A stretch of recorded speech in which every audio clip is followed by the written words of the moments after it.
ஆத்ம வணக்கம்.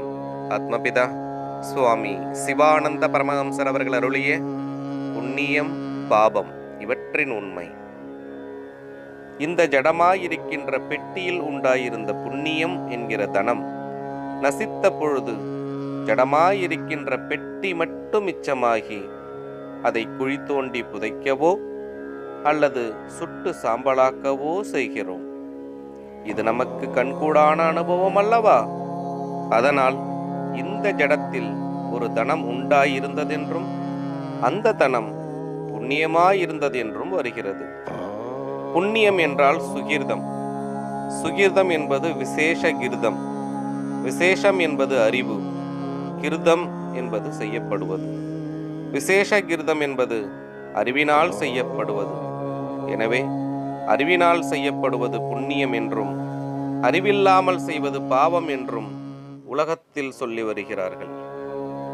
அது உண்மையே ஆகும். அது என்னவென்றால், அறிவு என்பது என்னவென்று முன்பு சொல்லப்பட்டிருக்கிறது? ஜீவசக்தியாகிய வாய்வென்றாகும். அது எப்படி இருக்கின்ற வாய்வாகும் என்று சொல்லப்பட்டது?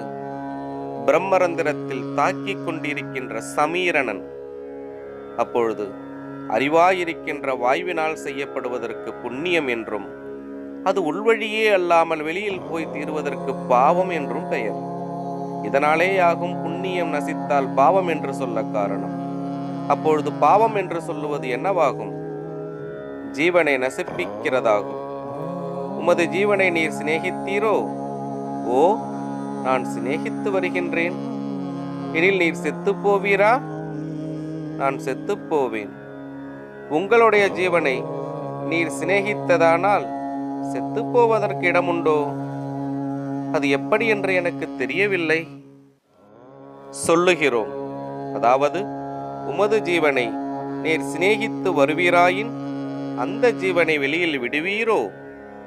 அந்த ஜீவனை வெளியில் விடாமல் உமது உள்ளிலேயே ஒடுக்கவல்லவா செய்ய வேண்டியது? ஆம், ஒடுக்கத்தான் செய்ய வேண்டியது. அப்பொழுது நீர் செத்து போவதற்கு இடமுண்டோ? இடமில்லை. அது மட்டுமல்ல, உங்கள் ஜீவனை நீங்கள் சிநேகித்து வருவீராயின் மற்றொன்றினை இம்சிப்பதற்கு இடம் ஏற்படுவதில்லை. எப்பொழுது தன்னைத்தான் சிநேகிக்கின்றோமோ அப்பொழுது மற்றொன்றினை இம்சிக்க மாட்டோம். தன்னைத்தான் சிநேகித்தால் தன்னை விட்டு வெளியே போகிறதில்லை. தன்னை விட்டு வெளியே போகிறதில்லையானால் மற்றொன்றையும் இம்சிக்க வழியில்லை. புண்ணியம் பாவம் இவற்றின் உண்மை தொடரும். ஆத்ம வணக்கம்.